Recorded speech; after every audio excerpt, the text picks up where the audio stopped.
Have you ever wished you could just step into a time machine? Well, today we're doing the next best thing. We're going to use some pretty advanced AI to peel back 2 whole centuries and explore the lost world of early 1800s Liverpool, a city that was right at the peak of its power. So, let's dive in and see how this incredible journey back in time is even possible. So, how does this all work? Well, the tech is amazing. It takes these centuries-old engravings and paintings, like the one you see on the left, and it completely transforms them into these photorealistic recreations on the right. It basically allows us to step right out of the history books and onto the very streets people walked 200 years ago. And what a city it was to walk through. Back in the early 1800s, Liverpool was this booming port with about 78,000 people, a true global powerhouse. All its wealth, which was built on things like cotton, tobacco, and sugar, paid for these grand Georgian buildings you're seeing. But, this was a city of stark contrasts. For most people, life was a real struggle, crammed into crowded, disease-ridden neighborhoods just choked with soot and horse manure. To really understand this world, we're going to start our tour right where the power was, in the city's grand monuments, and as you'll see, they held their own share of hidden dangers.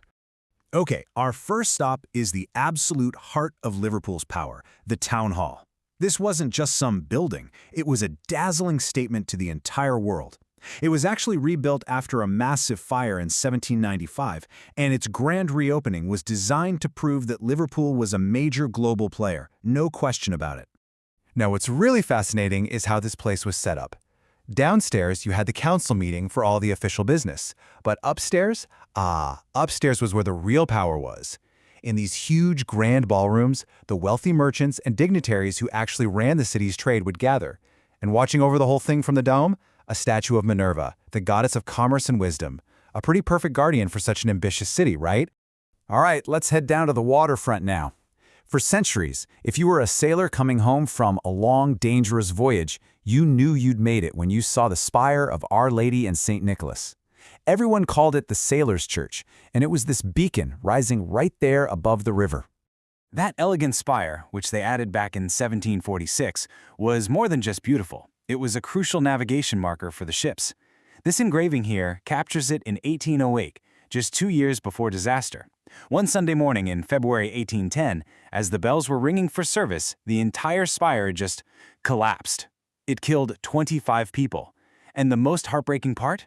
Most of them were kids from a local charity school. It was a tragedy that absolutely shocked the city, a brutal reminder of how precarious everyday life could be. So we've seen the landmarks of the rich and powerful. Now let's move down into the bustling, messy, everyday world of the average person, into the people's Liverpool. This is St. John's Market. It opened in 1822, and long before supermarkets, this is where the city came to feed itself. Its cast iron structure was actually cutting-edge Victorian engineering, just a massive, sprawling hall designed to bring some kind of order to the chaos of all the outdoor street vendors. But order was a pretty relative term. Just try to imagine it. The floors are constantly damp, the air is thick with the smell of fish and, unwashed bodies. You've got wealthy housekeepers rubbing shoulders with working-class families, all while trying to avoid the pickpockets who loved working the crowds. It was a total sensory overload, but it was absolutely essential to the lifeblood of the city. Amidst all the city's grime and commerce, you'd also find these amazing pockets of real revolutionary compassion. And that brings us to Edward Rushton, a blind poet and an abolitionist. His story is just incredible. He lost his sight from an illness he caught while caring for enslaved Africans on a ship. And that horrifying experience led him to found Britain's very first specialist school for blind children. What made Rushton's vision so radical for the time was what it focused on. This school was not about pity. It was about teaching skills, real practical skills like basket weaving, music, brush making, things that could actually provide students with a livelihood.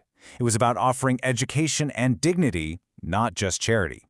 Now, for the city's merchant class, the ones getting rich from all that trade, there was a real thirst for, a bit of refinement. And they found it right here at the Lyceum, Liverpool's so-called Temple of Learning. It was built in 1802, and it housed England's first ever subscription library. It was the perfect escape from the rowdy, smoke-filled coffee houses where they usually did business. And make no mistake, this was a serious institution. Inside its magnificent circular library, more than 10,000 books line the walls. For an annual fee, members could come and discuss philosophy or read newspapers from all over the country. It was Liverpool's way of proving it had brains to go along with its brawn. All right, let's pull back and look at the bigger picture. Because the early 1800s was this period of breathtaking, almost unbelievable change as the city witnessed the unstoppable dawn of the industrial age. In 1825, a scene like this at Gallows Mills was basically the edge of Liverpool. This is where the city met the countryside. You had windmills grinding grain, cattle grazing peacefully. It was really the last gasp of a rural way of life. Although that grim name, Gallows Mills, came from the public gallows that were nearby. At one point, there were 74 windmills just like these dotting the landscape around Liverpool. But their time was running out, fast. This image really captures that transition perfectly. The old world of wind power was about to be completely steamrolled by the new industrial forces of, well, steam and railways. And here it is. This is the engine of that change. Lime Street Station, which opened in 1836. This was the city's grand terminus for the Liverpool and Manchester Railway, the world's very first intercity passenger line. This building was a declaration to everyone. Liverpool was already a master of the seas, and now it was going to lead the world into the railway age. And just look at the impact. This is what you call a game changer. The railway slashed the journey time to Manchester from a grueling 4 hours by coach down to just 90 minutes. This wasn't just a convenience. It completely blew up the whole concept of time and distance. It changed everything about how people and goods moved across Britain. So what we've really witnessed is a city caught in the grip of this intense, incredibly rapid transformation.